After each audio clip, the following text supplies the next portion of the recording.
best and worst weather days of the year. And I won't be able to touch on some of the most brutal summer days of the year simply because I wasn't here and I was traveling. So sorry to pretty much anyone who suffered through the brutal July and August heat waves, because I will not be able to touch upon them. But as far as the best and worst weather days go, as far as the best, because let's start off positively after all, number 5 will be going to April 8th. I kind of enjoyed the weather on April 8th.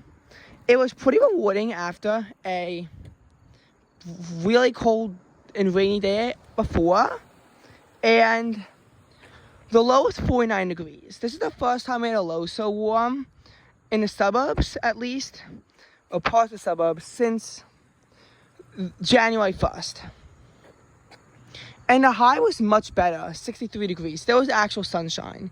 Of course, this low would be hit again in the PM because of the oncoming cold front, but hey, it was nice while it lasted, and I really enjoyed the weather on April 8th. The next day of really good weather happened to come at a time that you would not expect, especially for someone like me. But it really was May 25th. And I'll tell you why I'm putting May 25th on instead of May 26th, even though May 26th was just a single degree warmer. This day had a high of 66 and a low of 50, at least in the suburbs I lived. Despite being 1 degree difference, a lot of people really dressed a lot lighter on the 26th, and this kind of makes sense.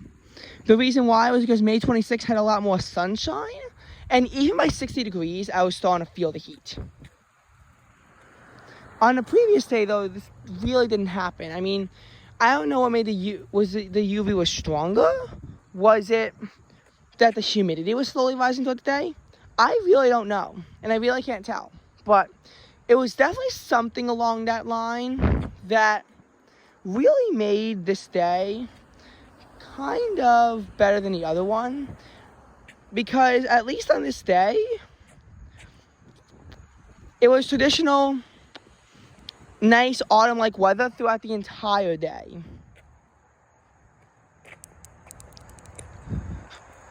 So, as such, I will grant this the number 4 spot. And by the way, any of you asking about May 20th, is it a low of 51 and a high of 69? No, it was humid pretty much the entire day, and there were also afternoon downpours that forced me to sweat to death in a heavy sweatshirt that I needed to wear, or also get drenched in 66 degree weather. Yeah, absolutely no thank you. Oh no, the day before some brutal heat came in our area as well. Double no thank you. Triple no thank you. But as far as another really nice weather day, I have to give this one up to May 1st. I just love the weather on May 1st. The low was 40 degrees, which was a bit chilly for me, but it was a weekend. So unlike April 28th and 29th, I didn't actually have to go to school early in the morning in those temperatures. I didn't have to go outside until I was already in the low 50s, which was nice. But it still gave that air that crisp type of feel. Humidity was very low. I did not enjoy that. But the high temperature of 64 degrees was just pretty much smack in my sweet spot. And exactly where I like it. It was kind of the last day that I can have everything work out so perfectly for me. And the temperature dilation does not mean something susses up. But in the number 2 spot, I'm going to give this to a bit of a weird one. One that you might not expect. And that is going to be February 12th. Why did I love the weather on this day? It was in February. Well, there was a low of 42 and a high of 61. And I swear, my mom made me a sweatshirt, and I finally got to take it off. Which, believe me, as much as I do like wearing some type of layering in the summer, in the winter, I just love the days where I could take it off. It's the way that my temperature skews. It's a bit differently than a lot of people, but that's how it works. And I got to enjoy spring-like weather in February, and it was only a bit too chilly for by my standards. But for February, it was wonderful. The previous days had highs in the mid-50s and lows hovering around 30, which I didn't love, but I didn't hate either. And I also enjoyed that kind of weather too. But in this case, the weather was just simply pretty much perfect. Unfortunately, the next day would wind up getting snowed out. Back to number 2 spot. This is going to be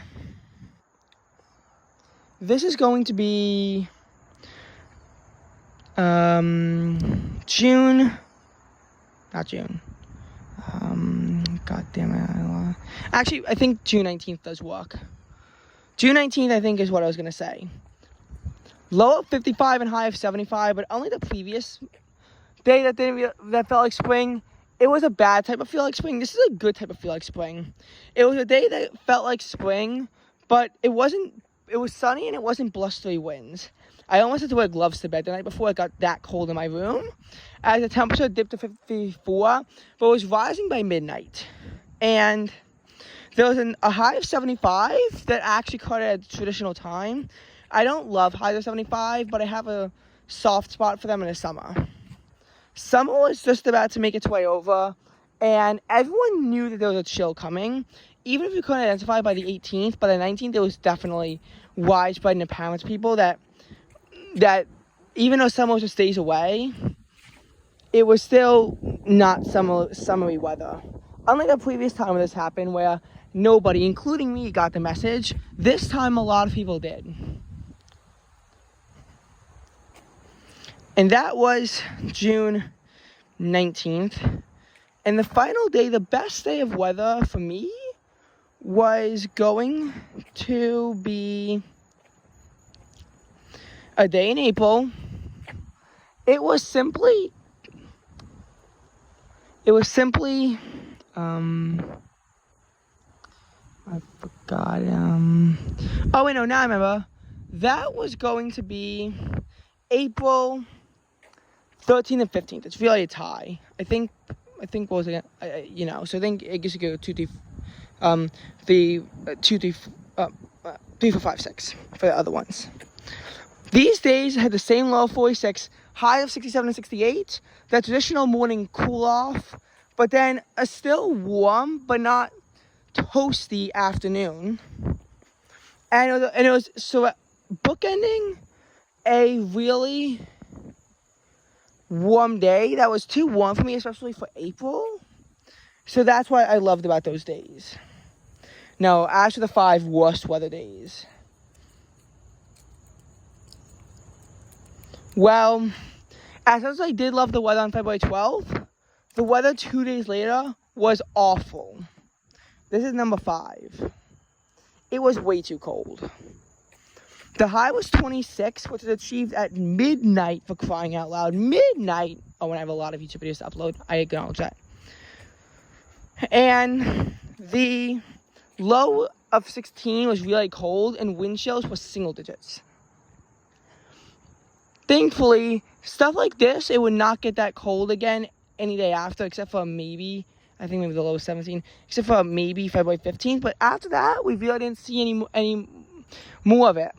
I mean, the urban heat effect did kick in to an extreme extent on February 16th, but it wasn't that bad. And the afternoon highs in the 40s made up for it. But, I mean, the afternoon highs on this day were literally 24 to 25 degrees. That is brutally cold. And it was such a contrast to 2 days ago, where now I feel like I'm in the deep depths of winter. Valentine's Day has had a history of being frigid in the area. I mean, it got to around 0 degrees in 2016 Valentine's Day, though that was the coldest Valentine's Day on record. And it occurred during such a mild winter, too.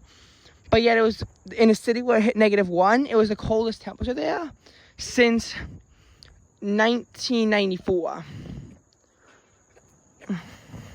Oh, and FYI, the coldest it gotten in the city since 1943 was -2. Just thought I pointed out there. So number 4 is going to be another cold day. This is going to be January 15th. Well, if January 11th sucked, this was that on steroids. The AM low at midnight was not 25, but 20. The morning low would not get down to 14, but 10.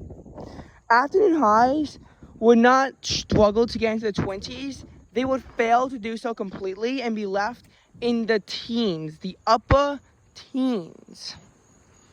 Last time we had a high in the upper teens was 3 years ago.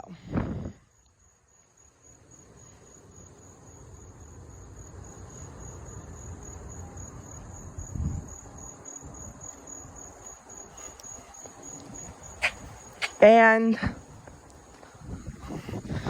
wind chills got deep into the negatives because the Arctic intrusion that moved in, dropping temperatures from 45 degrees a day earlier, brought strong and howling winds, meaning that, for example, by the time the air temp hit 34, the wind chill was at 19. By the time it froze, the wind chill temp was down to 18. By the time I went to bed that night and the air temp was down to 27, the wind chill was in the low teens at that point. It was pretty brutal. It wasn't even that cold. It was still above freezing for a lot of it, but it felt so much worse with the wind chill. That was one of the most extreme wind chills I've seen, and while the wind did subside, by the time it gets down to 10 degrees, those wind chills were still down at negative 8 degrees. I think I made a video using DarkSide which said negative 5. Apple weather said negative 8 degrees. That was probably the most brutal winter can really get, and that was the most brutal it did get. I will be mentioning one more winter day, but the next one, number 3, is a summer day. A brutal summer day. Did I mention how much it sucked? Oh, and by the way, it wasn't even in summer. That's right, May 21st, high of 90, dew points in low 70s, allowing for heat indexes in the mid-90s. Yeah, especially considering that before then, no day even had a high at 80 or above. This was like summer screaming in your face. We had to go to Jones Beach by the time the air temp hit 86. And it was just getting too hot. By the time I got back, the air temp was down to 85. Heat index values were also on. This is the first time I could truly feel like it being summer. And I mean, it was just like the worst summer can get. Honorable mention to May 31st, which got to 93 with a heat index of 97. The dew points that day, though, were in the upper 60s. And I don't know, I was literally there the whole day in school. I don't know why I hated it less. I just hated it less. I don't know. But that does fall pretty high on my list. Now, number 2 is going to be another summer day. So the worst will be a winter day.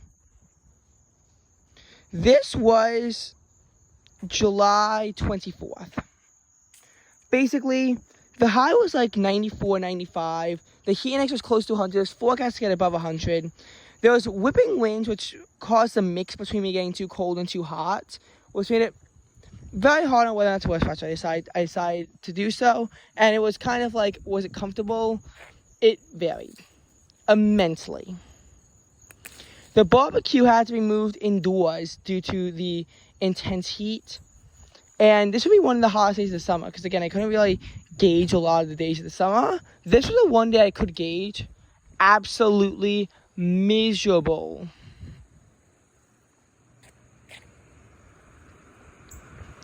Oh, and finally, the worst day was January 29th. The high of 30 is deceiving because it occurred at midnight.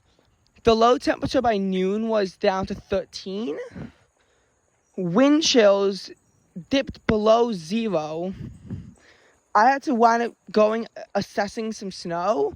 In 15, blowing snow feels like -1.